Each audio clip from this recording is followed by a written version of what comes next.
Hello, everyone. So we're going to be redoing the IRL character profile of DarksydePhil. I wasn't entirely happy with how the first one turned out. A lot of people, I think, gave me accurate criticism of some things I said. Also, there's been a lot of stuff that's come to light in the aftermath of that. The jerking off video came after that. Some This Is How You Don't Play As I watched, and most notably, what really kind of made me turn from being a bit on the fence. I mean, I never thought he was a good guy, but I thought people were overly harsh on him. To being just decidedly against him was the whole family, his parents thing. So without further ado, we're just going to get into the remake of the video. So, DarksydePhil. Who is he? DarksydePhil is supposedly an Italian guy from Massachusetts.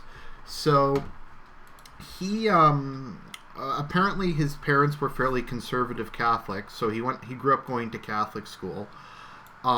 Him talking about it gives the impression that he didn't really learn anything, although he claims he was the valedictorian, or however you pronounce it, of his school, that he got the top marks, which is almost certainly just some bullshit he made up.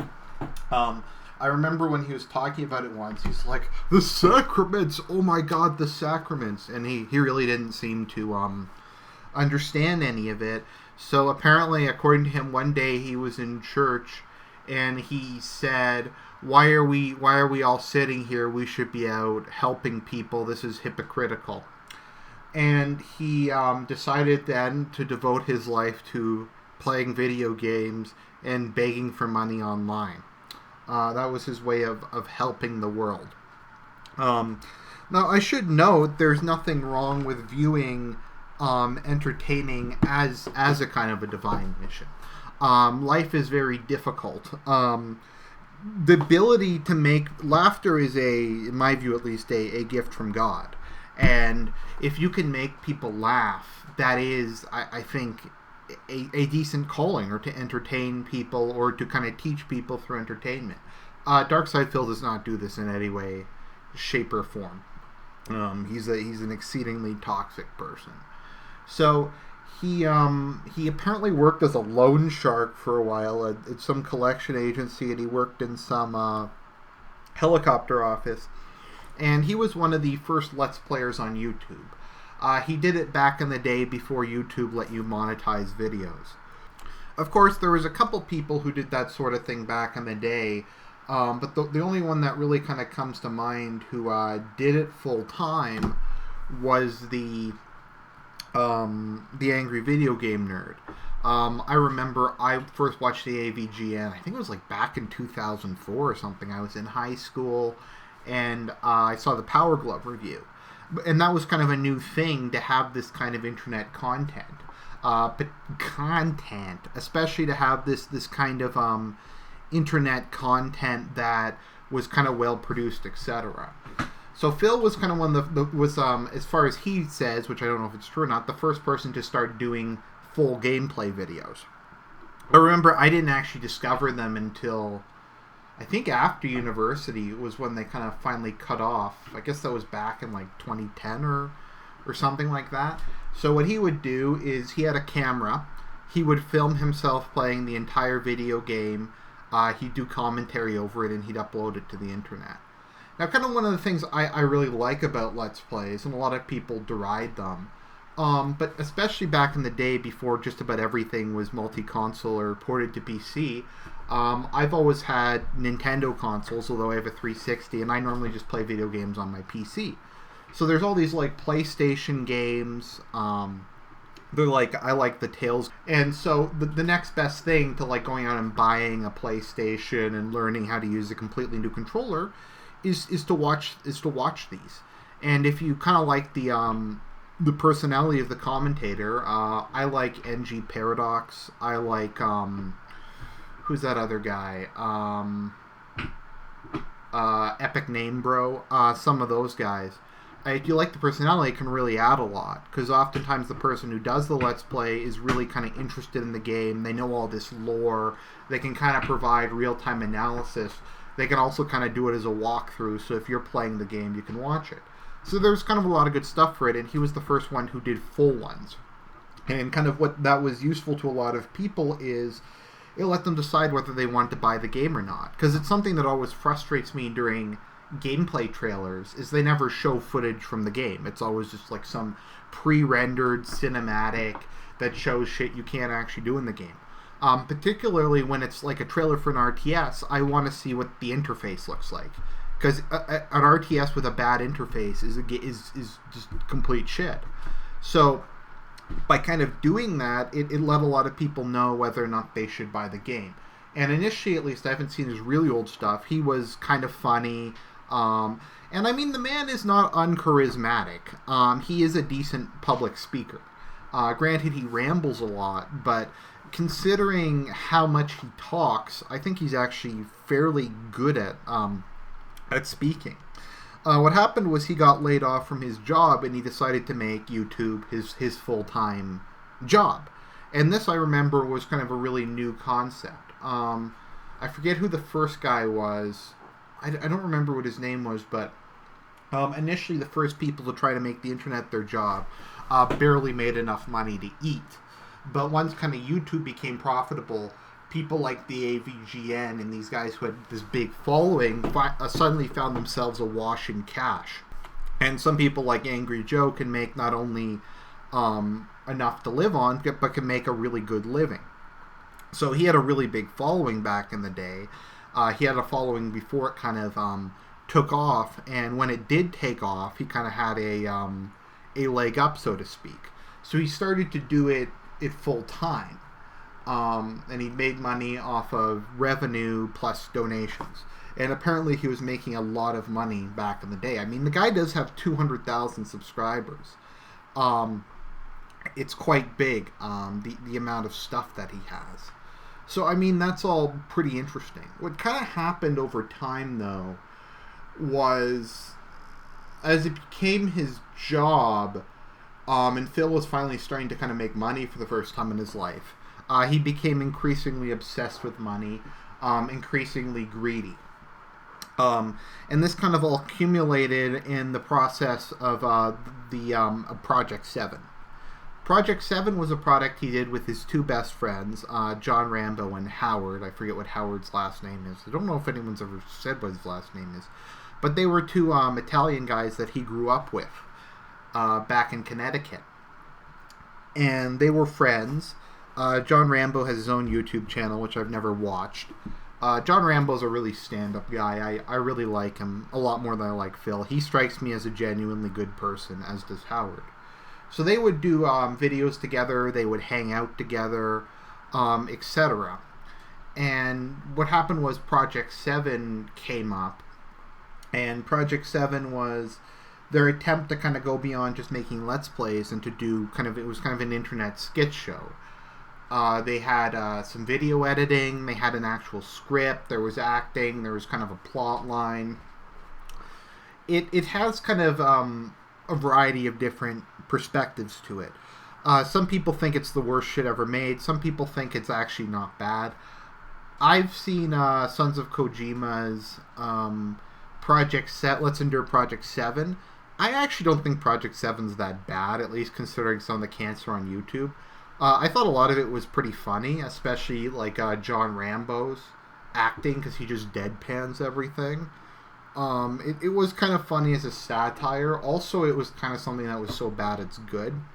But they had, I think his name was Andre Andrassi or something like that, and he had a little group called Respect the Pack, and they did a bunch of special effects. They did like all the editing. It actually looked pretty good, and even though it's been a couple of years, it still looks pretty good. So that ran for 4 episodes, and basically what happened was Phil refused to pay anybody their share of the money, and it was making quite a bit of money because it had hundreds of thousands of views. And people were buying Project 7 merchandise, etc. Actually, the merchandise was paid for by the 3 of them. Howard and John Rambo later went on, I think just last year or this year or something, and kind of explained everything. And they said that they had all paid to make the T-shirts together, but that DSP had basically taken the T-shirts and sold them and made a profit out of it and didn't share the money with them. So he didn't give anyone other than, I think, John Rambo some money. Respect the Pack said that they were going to pull out, but Phil told Howard and John Rambo that any money for it, and they were just doing it for the experience, and he refused to give them any money, so they pulled out.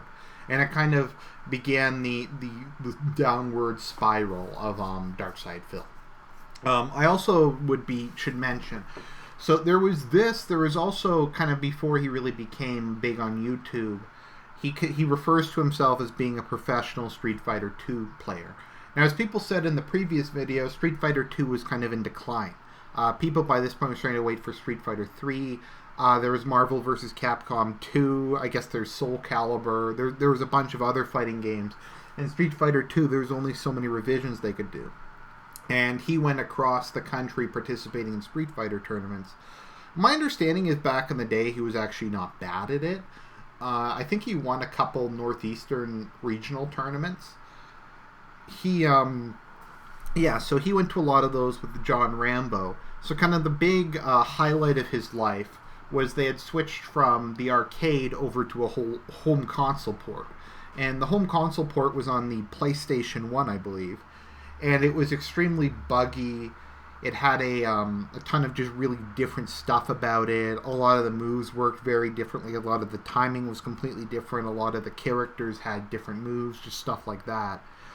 And a lot of the big names didn't really bother to practice with it. They just assumed it was the same as the arcade version, and they hadn't done anything with the arcade to really prepare. And DSP spent a lot of time preparing for it, and so he was able to kind of wipe the floor with a lot of very famous fighting game tournament guys.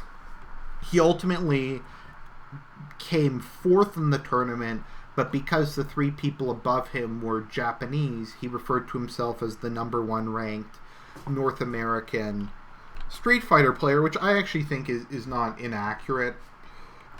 But this was the only time he would really win, and this really gave him a stuffed head, and he began to just kind of verbally abuse other people in the fighting game tournament community. A lot of people to this day say he was an asshole. He was so bad at...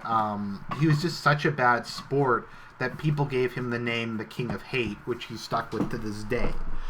They meant it as an insult because Phil has a tendency, and we'll get into this in a minute, to just rage at people. To just rage at the game, to just blame the game for all of his shortcomings, to never accept responsibility. Or, like, when you're playing a video game and you screw up, you can just go, oops, I messed up. It happens to everybody. It doesn't mean you're, like, incompetent or whatever. People just screw up. But he can't accept that he ever screws up, and so he always goes, oh, this is bugged. This is a bugged mechanic. It dropped my input, etc. So whenever he'd lose, he'd yell at the other person that they cheated or it was a bug. And if he won, he'd, like, mock the other person. And apparently there was a lot of times where he just shit-talked people. And because he shit-talked people... he almost got beat up a couple times. So that was kind of like, that's kind of the backstory. So we have this guy, so that whole thing is kind of complete bullshit in my view. So around this time he met up with his girlfriend, who's his girlfriend to this day, or as he calls it, his full-time girlfriend, which is one of the most autistic things I've ever heard. Panda Lee, aka Leanna Hagen. Leanna Hagen's kind of interesting. A lot of people call her ugly. I actually think she's a pretty good-looking girl. I don't really like extremely skinny girls myself. She's kind of too skinny for me. By skinny, I don't mean that not fat. I mean she doesn't really have curves. And once again, I don't mean fat, but she's very just kind of almost boyish in her frame. But she's a pretty good-looking girl. I find her ethnicity very confusing because people have thought she's Asian, whereas other people, I'm not sure because her last name is German and she's mentioned that she's part German. My friend who's Hispanic said that she's a bean girl, and yeah, she's probably a castiza is probably my guess. But anyways, so they moved in. They started going out. Now there's a lot of controversy because Leanna was, I think, 18 or 19 when she started dating Phil, and Phil's 10 years older than her. And a lot of people called him a pedophile and called him a cradle robber and stuff like that. And I don't know. I kind of think if you're a man, it's pretty alpha to date a girl a lot younger than you. I mean, obviously, as long as they're over age. That kind of used to be the norm. It still is to a large extent, that women tend to like older, more kind of successful men.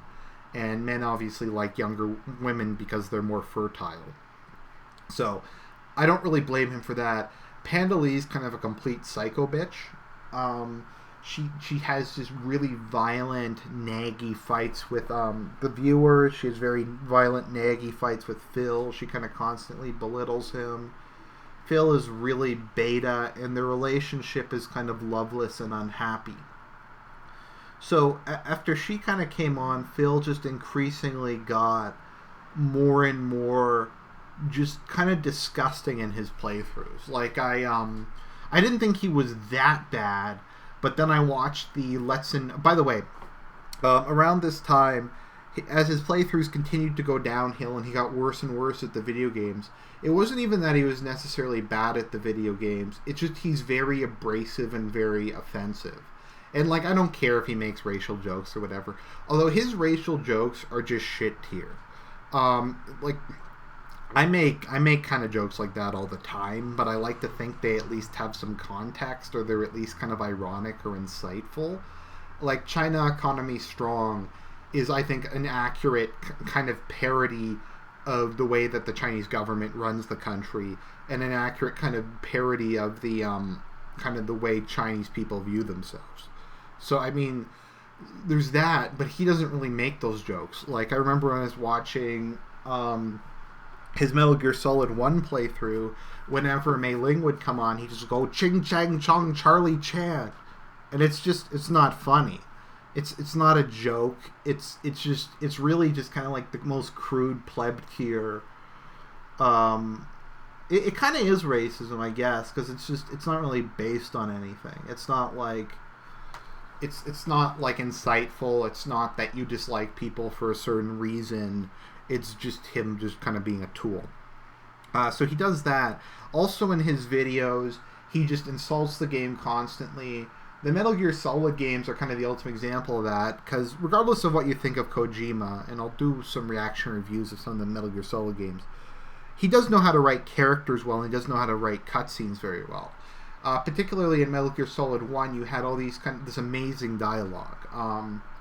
You had all these characters who had really kind of complex backstories, like Psycho Mantis, and how she basically went crazy because she kept hearing other people's thoughts.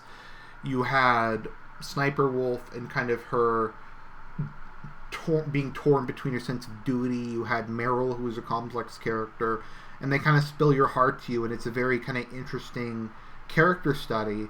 And throughout that, Phil just kept making sex jokes. I don't just mean like, oh, that's what she said. Like when Sniper Wolf is dying, he's like, quick, defecate on me. Quick, take a shit on my face. And like he says stuff like that. He's like, quick, stick your dick in her mouth. And just stuff like that. And just the most just crude, disgusting shit. It's not like when the AVGN is very crude, but it's clearly like excessive. It's a lot more self-aware, and that's kind of his shtick, is just kind of rage. Phil's shtick is supposed to be kind of doing these honest, real playthroughs. If he just wanted to basically be a troll who deliberately made shitty gameplay, then he would be good at that, but he thinks he's doing a good job. So he's just extremely crude. He's extremely bad at the games. Once again, being bad at the games doesn't necessarily make you a bad Let's Player. If you kind of have a sense of humor or some self-awareness, it can actually be pretty funny. The issue with him is he has no self-awareness. He calls himself the realest motherfucker on the internet. He calls himself like the best guy on the internet. He has an ego the size of Jupiter. And just the Metal Gear Solid playthroughs, were just so awful. It led, I think it was Evil AJ, to make a compilation of his failure. Basically, he took whatever was the 20-hour game play stream, and he cut it down to 3 hours, and he added like a bunch of comments, he added music, he added cuts to like other stuff, and he made the Let's Endure series. So people will take Phil's playthroughs, they'll cut it down to the worst parts of it, and they might add some other stuff into it, like some user comments from throughout, and then they'll put them up. And then that also led to the Let's Endure. The Let's Endure is where people will watch these and they'll make commentary over it. And I recommend at least going to watch all the Sons of Kojima's Metal Gear Solid playthroughs, because they're all just god-awful. But the people just mocking him as it goes makes it a lot of fun. I've watched all of them a couple times. So, as Phil continues to get more and more abrasive, he starts alienating a lot of his fans. A lot of them leave over the Metal Gear Solid playthroughs. And they're just he's just so disrespectful. They're considered some of the greatest games of all time. I mean, you can dislike them. There's a lot of issues with them. There's a lot of things to criticize Kojima over. Kojima, in my view, is kind of like a mad genius. He does a lot of good stuff, but his plot lines are ridiculous and kind of like absurd a lot of the time. So, I mean, there's lots to criticize, but he's just such a douche about it. So, during his Metal Gear Solid 1 playthrough, he started talking about Kojima World Order. And in Metal Gear Solid 2 Sons of Liberty, he started calling it Sons of Kojima. So we had the Kojima World Order and the Sons of Kojima, who were formed by basically his former fans who had grown to despise him. And they just basically have started following him, because DarksydePhil uploads more videos than anybody else in history. I think he has like 35,000 views. He literally records everything in his life and uploads it. He makes vlogs daily, and there's always drama every day, every week that you could talk about. There's always crazy shit happening, etc. So it got worse when he moved across the country. He screwed his friends over, so he now lives alone in his serious adult house, as he calls it, with his full-time girlfriend. And he never leaves his house. He just sits there and plays video games all day. And he's funded by his fans, who he constantly shits on. He constantly calls like immature shits. So around this time he got his Patreon, or his, I like to call it, because of John Rambo, life. Compared to most people and most of his fans, but he still demands more and more and more money. He's kind of a massive whore. So he's getting increasingly bitter, his game quality gets increasingly worse, and he just kind of keeps degenerating as a person. So recently we've kind of reached an epic low, which made me lose all remaining sympathy I had for him, because people accuse him of a lot of shit. A lot of the stuff I think is kind of illegitimate. I do think a lot of people obsess over him, and I think it goes beyond just kind of taking humor in what a shit show the whole thing is, and it does get pretty malicious. But so what happened was two things. Number one, he jerked off on stream. He left his camera on, and he jerked off, and that was just such shit. It was just such bullshit. It just shows how little he cares. And then he tried to ride that to get sympathy pledges and stuff. So that happened. There was also the Project 7 thing. He promised that he would reboot Project 7 and start it again. And he lied. He got more than enough money to restart Project 7. He got people to pay him, I think it was like $1,000, like $1,300 to take off 2 days to work on Project 7, which is $600, which is about what I make a week. So he got paid in a week to make a project. He got paid what I make in 2 weeks to work on a project that he would make money off of.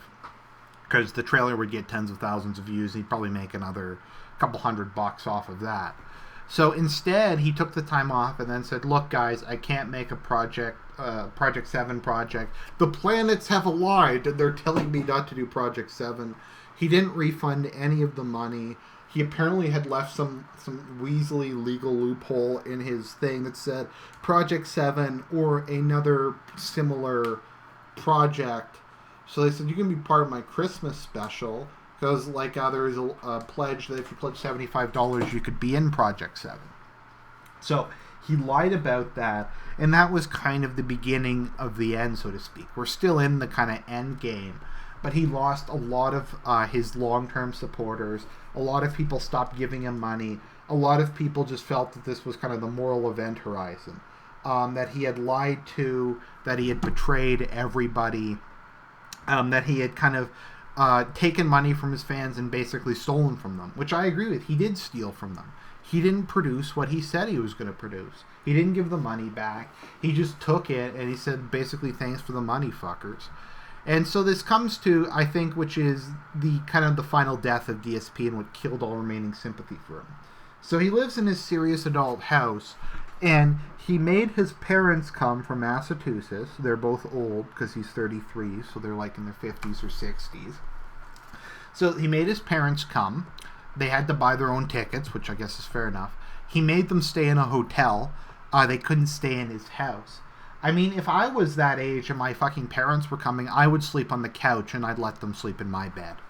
They're your fucking parents and they're coming all the way across the country. What a piece of shit. Like, they were there for a week and he made them stay in a hotel. What a piece of trash he is, especially when he has a serious adult house. I mean, if he was still in a condo, there's not really room for them. But, so he did that. And what else he did is he made his parents do all this work for him. He made them basically completely spruce up his house. He made them clean his garden. He made them paint a bunch of rooms, etc. And that was the reason they're there. And he made a vlog of it. I highly recommend checking out the Sons of Kojima episode, Home Improvement Parental Guidance Required. And so he did the vlog of it. And he basically, in it, the moment that I lost all sympathy from him was he was in his garage, and he said, there is a bunch of trash here that I threw out that the previous people had left, and I can't take time off my business to deal with these kind of things, or I'll be on the street because I can't make any money. And he's been there 2 years, so let's just analyze this shit. So there was literal fucking garbage. I'm assuming by garbage he doesn't just mean like boxes or like cement or something, but actual fucking trash, like fruit and meat and that kind of shit that rots. And then he just left these fucking garbage bags in his garage for 2 years. 2 fucking years, and they were infested with maggots and rats and shit. And he couldn't fucking take a garbage bag out to the curb. That's what a fucking lazy piece of shit this guy is. So he forced his parents to spend thousands of dollars to fly across the fucking country and throw out his fucking garbage for him. And he makes the excuse, oh, I can't take time off of work. You don't have to fucking commute. I commute 3.5 fucking hours a day to my job, and I still throw my garbage out. I still do the fucking dishes. I still vacuum on the weekends. And this guy can't even be bothered to throw trash out. So then he made his parents buy him a bunch of shit, like new tools. He made them buy him like all these plants and shit. So his parents spent thousands and thousands of dollars to help him out. And then he portrayed it as like a big thing that he took off work for a couple days. His job of fucking playing video games for a living. To basically, he just watched his parents do it and like insulted them for not doing a better job. And just the complete lack of respect for your parents. I mean, if your parents are fucking abusive and you don't like them, that's one thing.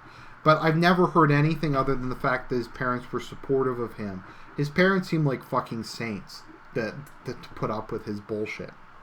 And he hates his parents because when he was a kid, he wanted a Wolverine action figure, and they didn't buy the Wolverine action figure for him. So he resents it to this day because he's such a greedy piece of shit. So that happened. He's stuck in his loveless relationship with his girlfriend, who just steals his money and leeches off of him. He has a continually declining viewer base. He's completely unwilling to do anything to improve himself, to improve his life, to get less lazy. He won't edit videos. He won't improve his quality. He won't try to be more positive. And he just continues to yell and abuse his fans. DSP is a horrible human being. Well, he probably hasn't done anything explicitly criminal. He's a bankrupt person that there's really nothing good to be say about. I guess the only good thing you can say about him is he hasn't done anything that's like directly harmed anyone else. But he's abused the people who have supported him for years, and he's treated them like absolute garbage. So DSP just continues to make dozens of videos a week. They're internet cancer, and every stream yell at his fans for not giving him enough money. He kind of represents the worst aspects of the internet and the worst aspects of kind of the video game community online. So I hope you enjoyed the video. I hope it's an improvement over the previous one. This is Argent signing out.